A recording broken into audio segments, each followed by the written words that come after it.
Hi friends, Sunday ಬೆಳಗ್ಗೆ ಬೇಗನೆ ಎದ್ದು ವಾಕಿಂಗ್ ಹೋಗೋಣ 6 ಗಂಟೆಗೆ ಅಂತ ಹೇಳಿ ಹೆಸರುಘಟ್ಟದ ಕಡೆ ಹೊರಟ್ವಿ. ಯಾವಾಗಲೂ ಲೇಟಾಗಿ ಎದ್ದೇಳ್ತಾ ಇರ್ತೀವಿ ಸಂಡೇ ಅಂದ್ಬಿಟ್ಟು ಅಂತ.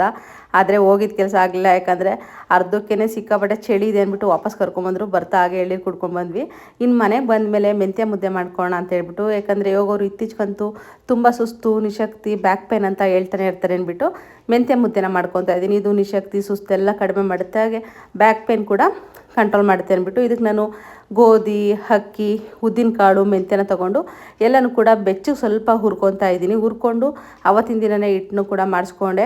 ಹಿಟ್ಟು ಮಾಡಿಸಿದ್ಮೇಲೆ ಮುದ್ದೆ ಮಾಡೋದಕ್ಕಾಗಲಿಲ್ಲ, ತುಂಬ ಟೈಮ್ ಆಗಿಬಿಟ್ಟಿತ್ತು ಅಂದ್ಬಿಟ್ಟು ನೆನೆಸಿಟ್ಟಿದ್ದೆ ಕಾಳುಗಳೆಲ್ಲ, ಮಿಕ್ಸ್ ಕಾಳು. ಅದ್ರದ್ದು ಗೊಜ್ಜು ಮಾಡಿಕೊಂಡೆ. ಬಿಸಿ ಬಿಸಿ ರೈಸ್ ಮಾಡ್ಕೊಂಬೇಡ, ಮುದ್ದೆನ ಇನ್ನೊಂದು ಸಲ ಶೇರ್ ಮಾಡೋಣ ಅಂತೇಳ್ಬಿಟ್ಟು. ಮೆಂತ್ಯ ಹಿಟ್ಟು ಆರೋಗ್ಯಕ್ಕಂತೂ ತುಂಬಾ ಒಳ್ಳೆಯದು. ಇದ್ರ ರೆಸಿಪಿ ಪೂರ್ತಿ ಹೇಗೆ ಮಾಡಿಕೊಂಡೆ, ಏನು ಎಷ್ಟು ಕ್ವಾಂಟಿಟಿನ ತೊಗೊಂಡಿದ್ದೀನಿ ಅಂದ್ಬಿಟ್ಟು ನನ್ನ ಚಾನಲ್ ಅಪ್ಲೋಡ್ ಮಾಡಿದ್ದೀನಿ. ಇವತ್ತು ಫ್ರೀ ಇದ್ದರೆ ಒಂದು ಸಲ ಚೆಕ್ ಮಾಡಿ.